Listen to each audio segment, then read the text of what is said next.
Hello, we're back again for another video for the Vis Moot Court competition, especially for the hearings. In today's video, you will learn what you can do when your performances in the course of the competition are not really as you had expected them. How can you recover? What can you do?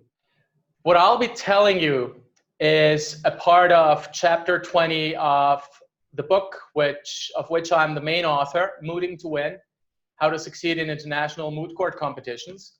And if you apply the tips and tricks I'm telling you in this video, you will be in a much better position to recover from a performance which is not so good. Okay, so let's first set out the basics. What is a not so good performance? In principle, there are two ways how you could define it. One is you realize yourself that you didn't really do well. This is the more important part because usually you would know how good you are or how not so good you are. You are usually in a position to know your strength, to know your weaknesses. So when you have done several practice rounds, when you have done early matches, and you do yet another one, and you realize that what you said, how you pleaded, how you did the rebuttals, etc., how you answered questions, you will realize if it was rather good or not so good. You would also be in a position to say if something was really good or very bad. So this is the first possibility. The second one is that irrespective of how you feel, and especially even though you feel you did well, the feedback you get is bad. Let me briefly elaborate on the latter point in particular. Okay. I said initially that usually you are in a position to very well evaluate how good you are or how bad you are. I mean, I hope you're not bad. Let's say how good you are or how not so good you are. However, it may happen that the feedback you get, even though you think you did pretty well, is very bad. Now, what you must keep in mind is that you must always put things in perspective. First of all, there are a lot of people who are pretty harsh when they give feedback. I was raised in Austria, in Europe, where when someone asks us how we are doing, our response would be not bad. We would hardly ever say, I'm good. We would usually say not bad. Put that in perspective to someone who is raised in the US, where you would often hear very positive language like excellent, fantastic, great, everything is wonderful. So based on the culture of the arbitrator during the Vis Moot, you will get very good feedback or not so good feedback, even though the points may exactly be the same. In fact, it may even happen that you get excellent feedback from someone who gives you a lot of praise and tells you what he liked or what she found great, while hardly mentioning any bad points. But in reality, the score you get is lower than the score you get from someone who is just telling you what was bad, what you should improve on, and what really is not acceptable.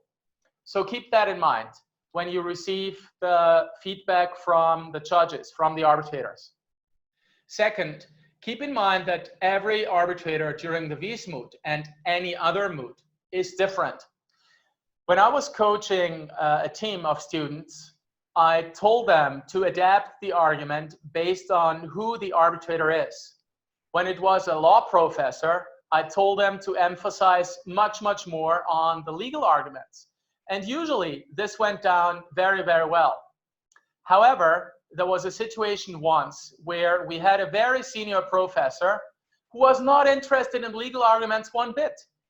This professor kept focusing on the factual arguments, and he kept pointing out that the factual arguments would be more important. Fortunately, my team of students was very well able to adjust quickly. So they could fix the deficiencies this arbitrator pointed out and were able to adjust very quickly. My point here is not to tell you about the story of my team, although that's certainly interesting. The point here is every arbitrator is different, and an argument may be good as such. It just does not work so well with that one arbitrator you are facing. You may very often realize that when you get the feedback from the judges, there is one person who sort of sticks out. This person is much more lavish in her praise or much harsher in his criticism. So from that, you can see already that what works well with one person does not necessarily work well with other people. So keep that in mind when you receive the feedback. I trust that by the time you've made it to the final rounds, and this video obviously is for the oral pleadings during the Vis Moot and not any pre-moot, although a lot of it applies at any time. By the time you've reached this stage, I trust that you have very well made arguments. I'm not saying you cannot improve them, but on average, you will pretty much know what can be said and what should be said. So at the end of the day, if an argument does not work well, on average, it is because you did not do it well during the pleadings. It does usually not mean that the argument as such is bad. All of what I'm telling you now is what you should keep in mind, because if you take everything that you hear from the arbitrators during the Vis Moot too seriously, what will happen is that you will be frustrated. You will be very sad. You will, I don't know, maybe even cry. Unfortunately, that happens. And this is not good.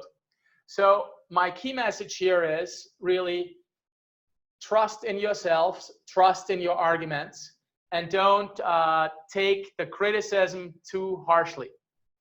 But this is part one.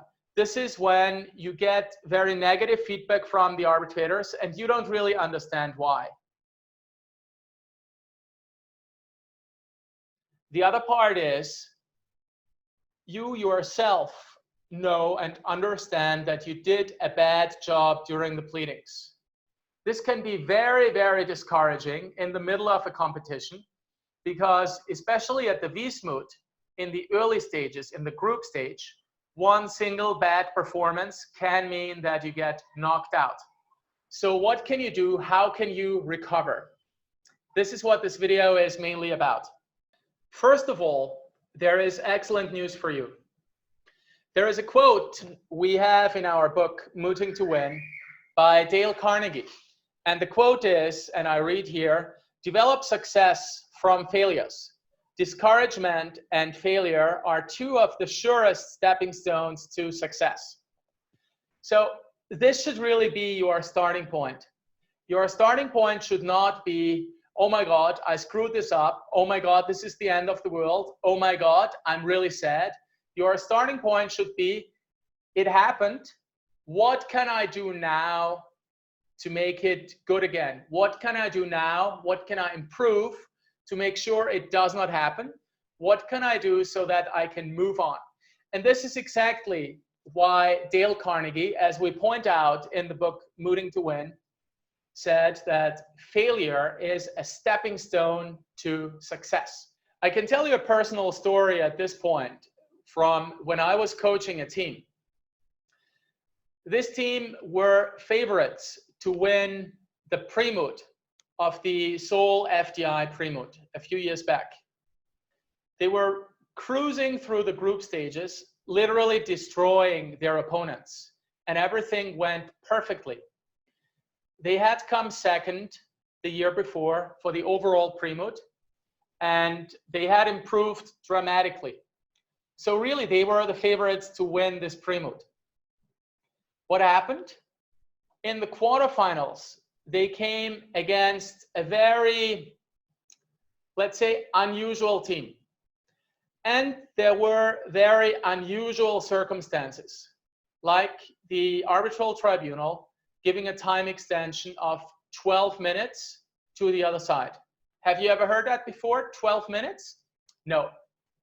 I think it is unheard of, and everyone on the team was shocked. They were so shocked that they forgot what they wanted to talk about. They forgot their own strengths. They lost faith, and they lost against a very unusual, I don't want to say weak, but you get the message when I say unusual, team. Were they sad? Did they, I don't know, stick their head into the sand and do nothing? No. They moved on and they learned from their failure. So when they went to the final rounds that year, the two people on the team who were pleading, there were only two people who were pleading, so they were playing the roles of double agent. They ranked second and third overall for the oral performance. And mind you, this is among a few hundred participants.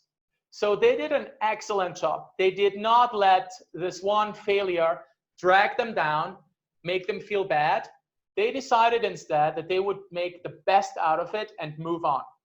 But I do appreciate that the story I'm telling you does not apply 100% here, because my students did bad during the qualifying rounds. I should mention that the pre-moot to the FDI moot is qualifying rounds. So only if you manage to rank very high there, you can go to the global rounds. The global rounds were a few months later. This gives everyone a lot of time to recover. You cannot take a few months to recover during the Vis Moot. You must be ready on the spot. So what can you do when things go not so good during the group stages? My advice here is very, very basic and very simple. Move on and forget about it. Just take a good night's sleep. You will be surprised because, and possibly even disappointed, because you expected something better. But I'm saying this because I'm starting from the assumption that when you already are at the global rounds, when you participate in the Vis Moot, you have very good arguments. Else you would not go there. Why would you do that? So it's my opinion that when you screwed up, you know exactly what went wrong and you know exactly what you should not do next time. So in our book, that's actually the #1 advice we give for the time for the group stages. Really move on. There is little time to recover. And if you panic, it's not going to get anywhere. Sleeping and forgetting about it is much better than working frantically throughout the night, trying to improve something that you cannot improve because you're already good at it. So really don't panic. When you are sure that you have come over it, that you're ready to move on, you can discuss. But whatever you discuss, please do approach it in a very positive way. There is no point in finger pointing, in saying, you did this wrong. And yes, I'm intentionally moving my finger towards the camera to shock you, because you really should not be doing that. All you can do is to support each other and help each other. That's the only thing you can do to move on. I've seen several participants turn into panic mode and they could not plead anymore. They were too shocked. And this is not because they had to plead just a few hours later. Even after one day, they were not able to switch back to competition mode. They were not able to be ready on the spot. Now, if you want to learn about how to be in competition mode, you can check out a video we also made, which explains what you can do to be ready on the spot. The problem and mistake this team, these participants and teams overall had made was that they did not take a step back after a bad performance. They wanted to work on it right away and wanted to improve right away. Usually this does not work. Usually it is much, much better to take the step back, to sleep over it, to get relaxed, and then reflect on what happened in a very calm and professional way. I mentioned the group stages of the Vis Moot. What about the knockout rounds? Well, we're not there yet. Today is just Tuesday, and I'll discuss how you should deal with under par performance of the group stages in a video very likely tomorrow. For today, that's it. Please do not forget to send us an email, or if you watch this on YouTube, to like our channel, subscribe to our channel. There's going to be a lot more coming up in the next days and weeks. Thank you, and I wish you all the very best for your remaining performances during the group stage.